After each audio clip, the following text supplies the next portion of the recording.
तो गाइस आज हम पढ़ेंगे इस एक्सेस के बारे में और बहुत ही सिंपल टर्म्स में समझेंगे कि एक्सेस क्या होता है और इसके प्रैक्टिकल सेशन पे भी आएंगे। राइट। तो सबसे पहले हम बात ये करते हैं कि एक्सेस जो है ना वो एक वेब एप्लीकेशन की वल्नरेबिलिटी है। राइट। तो इसमें होता क्या, फॉर एग्जांपल आपको एक वेबसाइट बनानी है। राइट। तो आप क्या करोगे, या तो आप स्क्रैच से कोड लिखोगे HTML CSS और जावास्क्रिप्ट का यूज़ करके, या फिर आप क्या करोगे वर्डप्रेस जैसी जो अवेलेबल चीज़ें हैं उसका इस्तेमाल करोगे। राइट। और अगर आपको इस ऐसे करना है कि भाई CSS में जिससे आप यूज़ कर सकते हैं ईजियर रिस्पॉन्सिवनेस वगैरह के लिए बूटस्ट्रैप, टेलविंड, और अगर आप चाहते हैं जावास्क्रिप्ट में तो आप jQuery जैसी चीज़ों की यूज़ करोगे। राइट। ओके।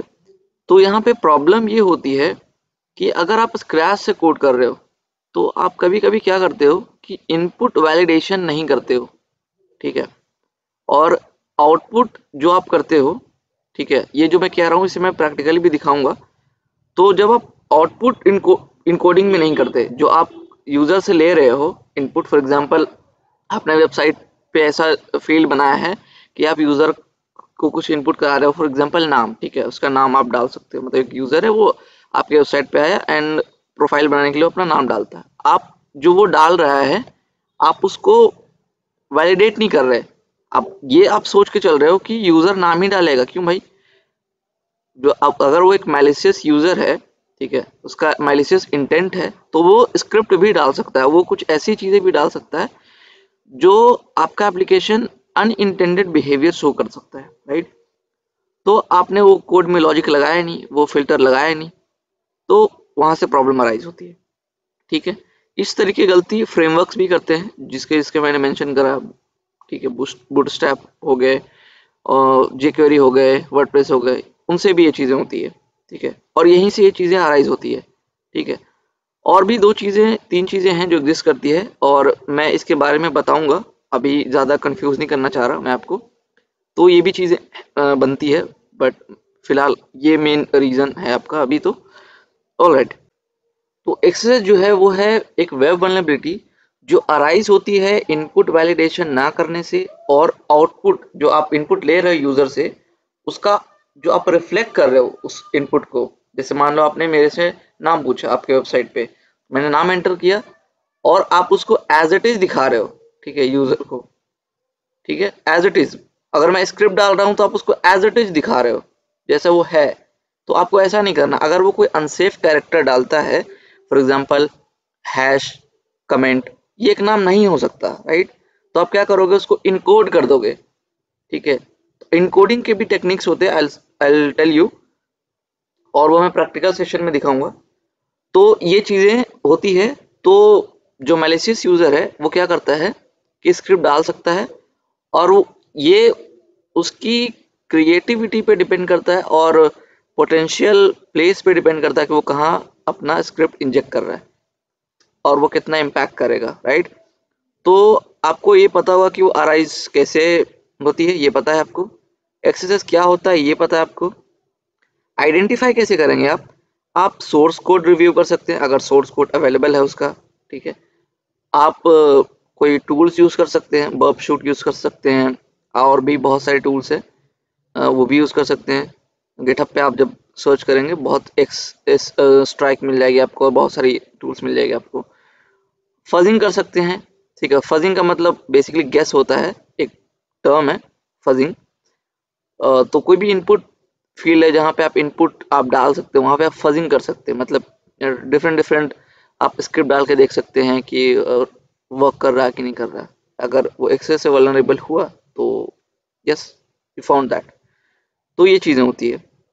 अच्छा, अब इससे बचने के लिए आप SOP यूज़ कर सकते हैं, CSP यूज़ कर सकते हैं, और CORS का एक कॉन्सेप्ट है। ठीक है, ये चीज़ें इस्तेमाल होती है बेसिकली। तो इसके लिए तो मुझे एक डिटेल वीडियो बनाना पड़ेगा। सो अगर आप चाहते हैं डिटेल वीडियो तो प्लीज़ कमेंट डाउन कीजिए, मैं इस पर वीडियो बनाऊंगा डिटेल में, और ये कैसे काम करता है ये भी। और बाकी आप ये कर सकते हैं कि जैसे ये अराइज होता है उसी तरीके से ये आप इसको मिटिगेट भी कर सकते हैं। इनपुट वैलिडेशन कीजिए। अगर आप किसी फ्रेमवर्क का यूज़ कर रहे हैं तो लेटेस्ट फ्रेमवर्क का यूज़ करें, तो आप इस तरीके से मिटिगेट कर सकते हैं। सो नाउ अब हम मूव करेंगे प्रैक्टिकल सेशन के ऊपर। सो अभी हम एक लैब यूज करने वाले हैं प्रैक्टिकल के लिए, वो है DVWA। आप इसे कैसे सेटअप कर सकते हैं, यूट्यूब पे बहुत सारे वीडियोस मिल जाएंगे आपको, बहुत ही सही से एक्सप्लेन किए हुए हैं कि DVWA कैसे सेटअप करना है और क्या है, ठीक है। सो राइट, तो जैसे मैंने एग्जांपल लिया था कि फॉर एग्जांपल आपका एक वेबसाइट है, ठीक है। तो लेट्स से आपका एक वेबसाइट है और आपके पास एक फंक्शनैलिटी ये है, वैसे फंक्शनैलिटी बहुत सारे हो सकते हैं, लेकिन हमें बस समझना है एक्सेस कैसे काम करता है, राइट। तो एक्सेस का एक टाइप है रिफ्लेक्टेड एक्सेस, ठीक है। तो इसमें क्या है, और फिर स्टोर्ड एक्सेस भी होता है जो कि आप यहाँ देख सकते हैं, और एक डॉम एक्सेस भी होता है। अब ये तीनों चीज में डिफरेंस क्या है आप बहुत ही केयरफुली समझिए। जैसे में यहाँ पे एक वेबसाइट है और यहाँ पे नाम डालने के लिए कह रहा है। सो अगर मैं नाम डालता हूँ,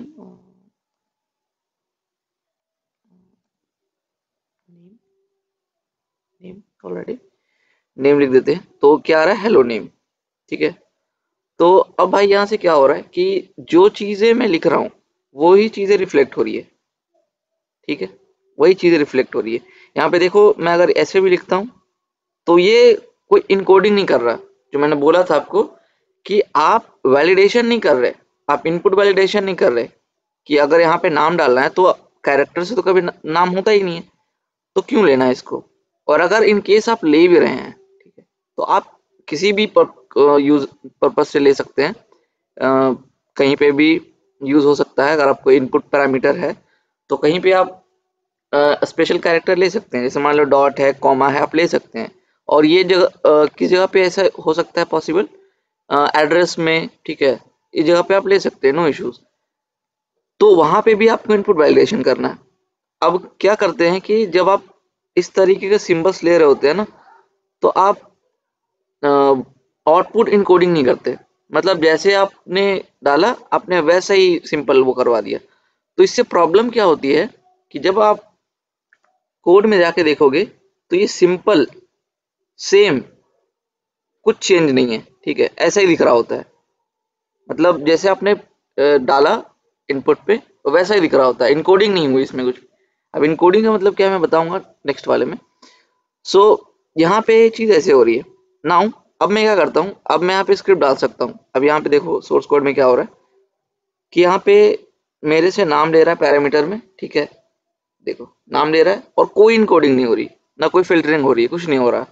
सो मैं क्या करूंगा, मैं भाई सिंपल स्क्रिप्ट लिख दूंगा और एग्जीक्यूट करूंगा और ये एग्जीक्यूट हो जाएगा। अच्छा, आपको लग रहा होगा कि इससे क्या ही हुआ, ये बस एक एग्जाम्पल है। ये आपकी क्रिएटिविटी के ऊपर में कि आप क्या करवा सकते हो। आप स्क्रिप्ट अगर डाल रहे हो ना, तो आप किसी के कुकी स्टील कर सकते हो, ये एक प्रॉब्लम है, तो आपको इसे सिक्योर करना है। I do not encourage you to do this कि किसी का कुकी स्टील करो एंड ऑल, आपको सिक्योर करना है, राइट। तो ये सब प्रॉब्लम अराइज हो सकते हैं। तो ये आप एकदम, जो यूजर है ना, जो मैलिशियस यूजर, उसके इंटेंट पे डिपेंड करता है कि ये कैसे उसको यूटिलाइज करेगा, ऑलराइट। तो ये क्या है कि ये रिफ्लेक्ट हो रहा है, ठीक है। तो ये हो गया रिफ्लेक्टेड एक्सेस, इसका नाम पड़ा। क्यों? क्योंकि ये आपके डेटाबेस में स्टोर नहीं हो रहा। ये प्रॉब्लम है, ठीक है, लेकिन ये डेटाबेस में नहीं जाकर स्टोर नहीं हो रहा। मतलब अगर मैं इसे रिफ्रेश करूं, ठीक है, वेट ए मिनट,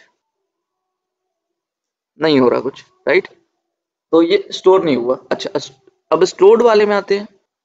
स्टोर्ड में क्या होता है कि स्टोर्ड में जैसा आपने देखा कि एक स्क्रिप्ट डालते हैं रिफ्लेक्टेड वाले में, तो वो स्टोर नहीं होता। वो रिफ्लेक्ट करता है बट वो स्टोर नहीं होता डेटाबेस में। यहाँ पे बस ये है कि ये स्टोर हो जाता है। अब इसका इम्पैक्ट ज्यादा है, ठीक है, क्योंकि मान लो कि एक आपका वेबसाइट है, आपका वेबसाइट एक्सेस से वल्नरेबल है, ठीक है। अगर वो आर एक्सेस से वल्नरेबल है रिफ्लेक्टेड वाले से, तो क्या होगा कि एक मैलिशियस यूजर जो है वो पेलोड बनाएगा, स्क्रिप्ट बनाएगा, एक जिस जिस यूजर को भेजेगा इंडिविजुअली या ग्रुप में कहीं पे भी, तो जो जो वो उस पर्टिकुलर रिक्वेस्ट के थ्रू जाएंगे, ठीक है, पर्टिकुलर चीज के थ्रू जाएंगे वो, तो क्या होंगे, वो अफेक्ट होंगे, राइट। लेकिन यहाँ पे क्या होता है कि आपका वेबसाइट है और ब्लॉग वेबसाइट फॉर एग्जांपल, और आपका एक स्टोर्ड एक्सेस से वल्नरेबल है, तो जो आपका मैलिशियस यूजर है वो क्या करेगा, आपके कमेंट सेक्शन में जाकर के फॉर एग्जांपल वो पेलोड डाल दिया, ठीक है। अब आपके ब्लॉग पे तो बहुत सारे लोग आ रहे हैं ना, आपको उसको भेजना नहीं पड़ेगा किसी के पास में, ठीक है। वो बहुत लोग आ रहे हैं और वो जैसे ही कोई ब्लॉग खोलेंगे और जहाँ पे स्क्रिप्ट ऑलरेडी है वो एग्जीक्यूट हो जाएगा, और जो भी उसने बनाई होगी स्क्रिप्ट में, कुकी स्टील करने वाली स्क्रिप्ट हो, की लॉगर वाली स्क्रिप्ट हो, कुछ भी हो सकती है वो, तो वो उस चीज से अफेक्ट हो जाएंगे वो यूजर। तो इसका इम्पैक्ट काफी बड़ा है आर एक्सेस से ज्यादा, ठीक है। तो यहाँ पे यही चीज होती है। तो अगर मैं यहाँ पे ऐसे करूँ, इससे अगर मैं यहाँ पे टेस्ट कर देता हूँ, राइट, और अगर मैं यही चीज यहाँ पे डालता हूँ, अब देखो ये यहाँ पे, ये देखो ये स्टोर हो गई, राइट। यहाँ पे देखना, पहले एक थी, अब यहाँ पे स्टोर हो गई, राइट। अब मैं इसे इसके सोर्स कोड देखूंगा तो क्या है, देखो ये एज इट इज इसको ले रहा है, ये चीज मैंने डाली है, ठीक है, और एज इट इज इसको स्क्रिप्ट की तरह ले रहा है। तो आपको इसको इनकोड करना है। अब इनकोड मैं अभी बताता हूँ इनकोड क्या होता है। बाय द वे, कोई रैंडम वेबसाइट पे आप टेस्टिंग ना परफॉर्म करें, बिकॉज ये प्रॉब्लम में आपको ले जाके जा सकता है। तो मैं इसलिए ये वाला ले रहा हूँ बिकॉज इनके वेबसाइट पे जब आप कॉन्टैक्ट में जा करके देखोगे तो इनका ऑलरेडी जो है वो वल्नरेबिलिटी डिस्क्लोजर प्रोग्राम चल रहा है, वीडीपी है इनका। तो आप टेस्ट कर सकते हैं और अगर कोई प्रॉब्लम फाइंड होती है तो रिपोर्ट कर सकते हैं आप इसको legally, no issues at all. Okay, so देखिए जैसे हम देख रहे थे हमारे केस में एक इनपुट फील्ड था, जैसे यहाँ पे एक सर्च फील्ड है, इनपुट फील्ड है। अब यहाँ पे मैं डाल सकता हूँ लाइक लाइक ईयर बर्ड्स, ठीक है। तो ये मुझे ईयरबड ला के देगा, राइट, गुड। मैं यहाँ पे अपनी मैलिशियस चीज भी लिख सकता हूँ, राइट। तो मैं क्या करूँगा, फॉर एग्जाम्पल ऐसे लिख दिया, ठीक है, ये एक छोटा सा लिखा। अब यहाँ पे ईयरबड में ये इसका कोई काम नहीं है, ठीक है, ये सब चीज़ों का कुछ काम नहीं है, राइट। तो मैं क्विकली आइडेंटिफाई करने के लिए ना एक कीवर्ड लिख देता हूँ जिससे मुझे आइडेंटिफाई करने में इजी हो। ओके, सो ये मैंने सर्च किया, सर्च हुआ भी और कोई रिजल्ट नहीं आया। अब देखना जो मैंने चीज़ डाली वो एज इट इज नहीं दिखेगी। सोर्स कोड में जाते हैं और यहाँ पे आप देखो मैंने डाला लेस देन का सिंबल, ग्रेटर देन का, इसने उसको इनकोड कर दिया, राइट, इनकोड कर दिया इसको। अब देखो इसको इनकोड नहीं किया, इस चीज को, और भी बहुत सारे कैरेक्टर्स हो सकते हैं जिसको इनकोड ना करे। तो आप उसका यूज करके इनके पास आप एक्सेस अलर्ट करवा सकते हैं और ऑब्वियसली आप इनको रिपोर्ट कर सकते हैं। तो मैं उसमें नहीं जाता, आई होप कि आप यहाँ तक समझ गए होंगे। तो ये जो रिफ्लेक्ट कर रहा है ना, ये हो गया रिफ्लेक्टेड एक्सेसमेंट, राइट। अगर ये चीज इनके कहीं पे स्टोर में भी मौजूद हो, जैसे प्रोफाइल हम बनाते हैं यहाँ पे, राइट, जब हम प्रोफाइल बनाते हैं तो ये डेटा यहाँ पे सेव होता है, ये सारे डेटा सेव होता है यहाँ पे इसके इनके डेटाबेस में जाकर के। अगर वहां पे भी ये इस तरीके की चीजें हो रही है तो फिर स्टोर्ड में आ गई वो, राइट। तो ये यहाँ तक तो क्लियर होगा। अभी हम डॉम के बारे में देखते हैं, डॉम का क्या होता है। So DOM DOM basically document object model. जी हाँ, ये वही है जो आपने पढ़ा होगा जब आप HTML सीख रहे होंगे, या फिर आप जब कोई वेबसाइट बना रहे होंगे तो इस तरीके इस चीज से आप देखते रहते होंगे, बनाए होंगे, तो राइट, ये क्या है। सो जब ये अराइज कैसे होता है, ये वैसे ही अराइज होता है जैसे सारे अभी हमने जो पढ़े हैं वो अराइज हो रहे थे, इनपुट वैलिडेशन आउटपुट इनकोडिंग नहीं कर रहे, इस वजह से होता है। सो बेसिकली मैंने यहाँ पे पूरा कोड लिखा है, ठीक है। तो ये क्या करता है मैं एक बार समझते हैं। सो देखो यहाँ पे क्या है, मैं थोड़ा जूम कर दूं, ऑलराइट, ठीक है। तो यहाँ पे कर क्या रहा है कि हम यहाँ पे एक तो हेडिंग प्रिंट कर रहे हैं, ठीक है, और यहाँ पे फिर हम एक HTML के थ्रू हम इंटर करवा रहे हैं अपना नाम को, ऑलराइट। उसके बाद हम क्या कर रहे हैं, उसके बाद हम एक बटन दिए हैं, हाँ देखो पहले यहाँ पे एग्जाम्पल में, ठीक है, यहाँ पे आ रहा है, यहाँ पे नाम आया, यहाँ पे बटन का है, ठीक है। तो जैसे ही हम बटन क्लिक करेंगे ये फंक्शन जो मैंने यहाँ लिखा है वो कॉल होगा।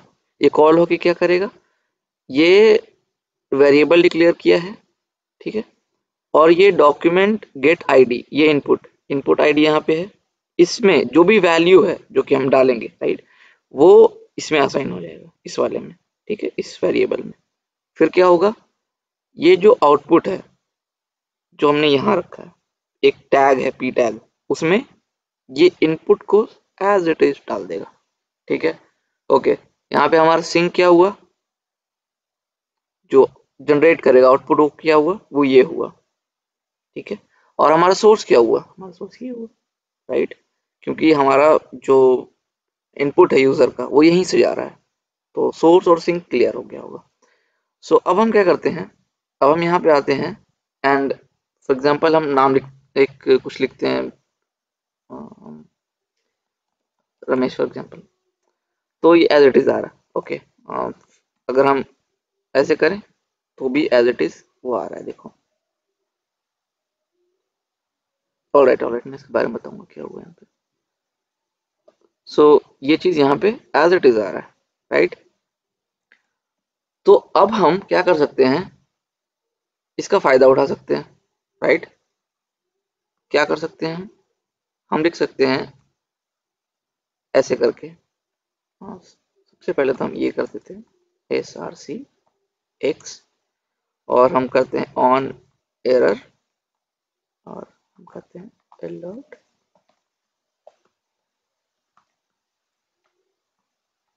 ठीक है,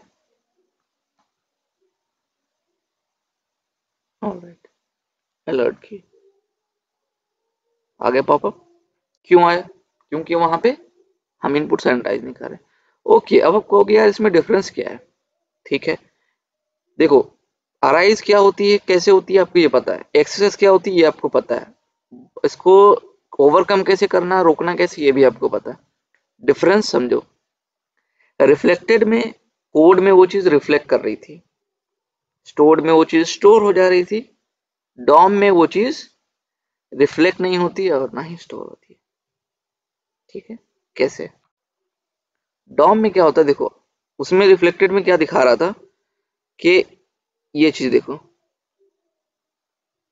यहाँ उस रिफ्लेक्टेड वाले में सोर्स कोड में वो दिख रहा था कि वो जो मैं लिख रहा था यहाँ पे, ठीक है, ये चीज तो रिफ्लेक्टेड वाले में रिफ्लेक्ट हो रहा था कोड के अंदर।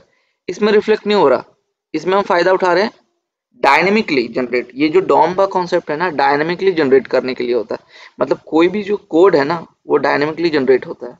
जैसे मान लो मैं यहाँ पे कुछ लिख रहा हूँ, तो ऑन द गो, ठीक है, वो डायनेमिकली जनरेट हो रहा है, वो कोड में नहीं दिखेगा। तो ये चीज बहुत फ्रेमवर्क्स भी यूज करते हैं, और जिसमें वल्नरेबिलिटी होती है वहां पे आप डॉम एक्सेस फाइंड कर सकते हो। तो ये ऐसे चीजें होती है। अच्छा, ये जो चीज कोड दिख रहा है ना कि ये सब कोड क्या है, ये बेसिकली मैं जो प्लगइन यूज कर रहा हूँ वहां से आया है ये। मेरा कोड नहीं है, ठीक है। तो जो ये प्लगइन वगैरह यूज करता हूँ ना, तो उससे आता है, देखो, लाइव सर्वर। तो मैं यहाँ पे लाइव सर्वर यूज कर रहा हूँ एक्सटेंशन में, तो ये यहाँ से आ रहा है, देखो, लाइव सर्वर। तो ये हटाओ, यहाँ पे से लिखा हुआ भी है, तो ये हमारा कोड है। तो यहाँ पे देख लो, सेम कोड दिख रहा है हमें जो हमने लिखा है, हमें यहाँ पे कुछ दिख नहीं रहा। तो आप कैसे आइडेंटिफाई करोगे, अगर आपको ऐसा कोई सोर्स कोड मिल गया तो आप उस सोर्स कोड को देख कर समझ सकते हो कि अच्छा ये वल्नरेबल है। या फिर आप फजिंग ट्राई कर सकते हो डायरेक्टली वो करके, मतलब अलग अलग चीज़ें का टेस्ट करके, टूल्स ट्राई कर सकते हो ऑटोमेटेड। तो ये सब सारी चीज़ें यूज करके आप चेक कर सकते हो, राइट। सो आई होप आपको ये चीज़ क्लियर होगी। और एक बहुत इंपॉर्टेंट चीज़ ये है कि जो एसओपी और जो चीज़ें हैं, एसओपी, सीएसपी और सीओआरएस, ये सब क्या होता है, ये भी इंपॉर्टेंट चीज़ें हैं, आपको बाईपास में काफ़ी हेल्प करेगी। और चीज़ें भी एक्सेस फाइंड करने के अलावा भी, तो ये भी इंपॉर्टेंट चीज़ें हैं। अगर आपको इसमें इंटरेस्ट है, जानना है, पढ़ना है क्या है, तो आप प्लीज़ कमेंट करें and I will make the video. Okay, so thank you so much for watching and bye bye.